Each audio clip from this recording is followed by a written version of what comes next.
Είμαι η Άρτεμις Ψαρού, μαθήτρια της πρώτης λυκείου και θα σας αφηγηθώ μια ιστορία του παππού μου και της γιαγιάς μου. Η γιαγιά και ο παππούς γεννήθηκαν στη Σμύρνη της Μικράς Ασίας από Έλληνες γονείς. Η γιαγιά ήταν μοδίστρα και ο παππούς μαρμαράς. Στην καταστροφή της Σμύρνης εκδιώχθηκαν από Τούρκους, καταστράφηκαν οικονομικά και τελικά κατάφεραν να επιβιβαστούν σε ένα πλοιάριο γνωστού τους, ο οποίος τους αποβίβασε στη Μυτιλήνη.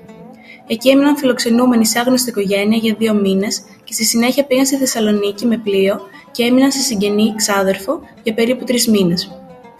Αναζητώντας ο παππούς δουλειά μέσω κάποιων γνωστών, βρήκε εργασία στο κέντρο της Αθήνας σε ένα τζαμάδικο. Μετακινήθηκε στην Αθήνα, όπου έμεινε σε διάφορα σπίτια φιλοξενούμενος. Δουλεύοντας και όταν κατάφερε να μαζέψει μερικά χρήματα, κατέβηκε η γιαγιά στην Αθήνα να τον συναντήσει.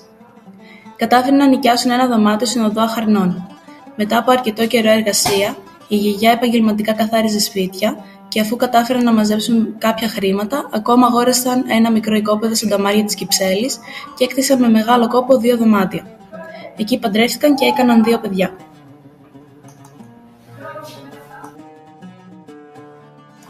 Γεια σας, είμαι ο Δημήτρης Γκρουσιώτης και θα σας αφηγηθώ την ιστορία του αδερφού της προγιαγιάς μου.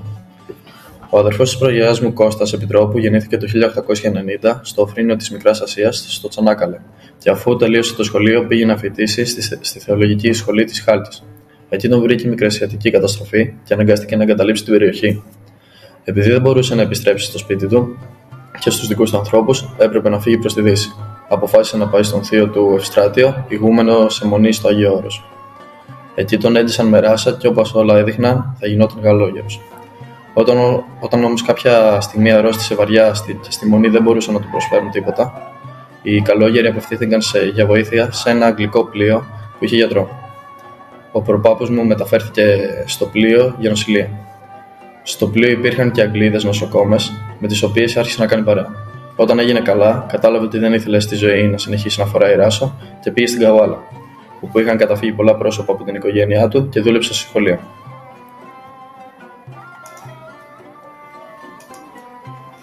Γεια σας, είμαι η Μαρίνα Ισμαήλη και είμαι μαθήτρια Β' Λυκείου και θα σας αφηγηθώ την ιστορία του ξαδέρφου της μαμάς μου.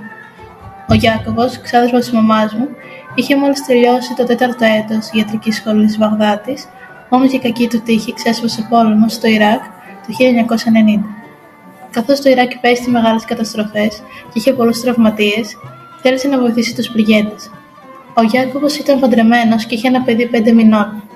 Ξαφνικά, ένα βράδυ του Μαρτίου, ενώ φρόντιζε την πληγή ενός στρατιώτη, του επιτέθηκαν οι εχθροί και τον κράτησαν ως αιχμάλωτο.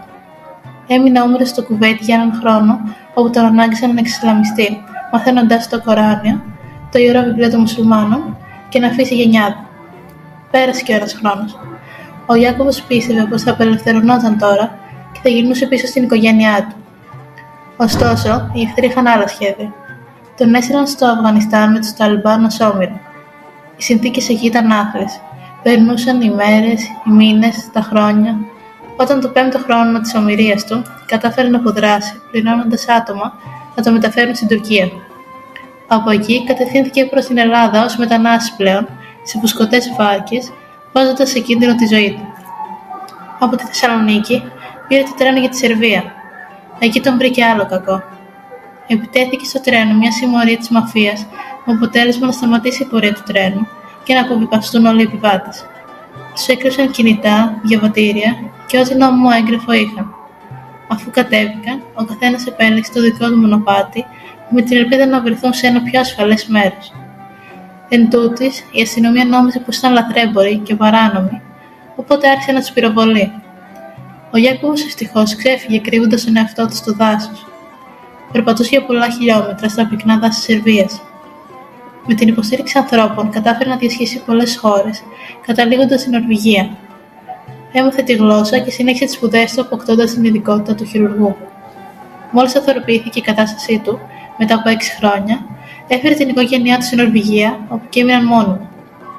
Απέκτησε ένα δεύτερο παιδί και πήρε την νορβηγική υπηκότητα. Τέλος, άνοιξε 3 κλινικές στο όνομά του. Μία στην Νορβηγία, μία στα Ηνωμένα Αραβικά Εμιράτα και μία στο Ιράκ, τις οποίες διαχειρίζεται ακόμη και σήμερα μόνος.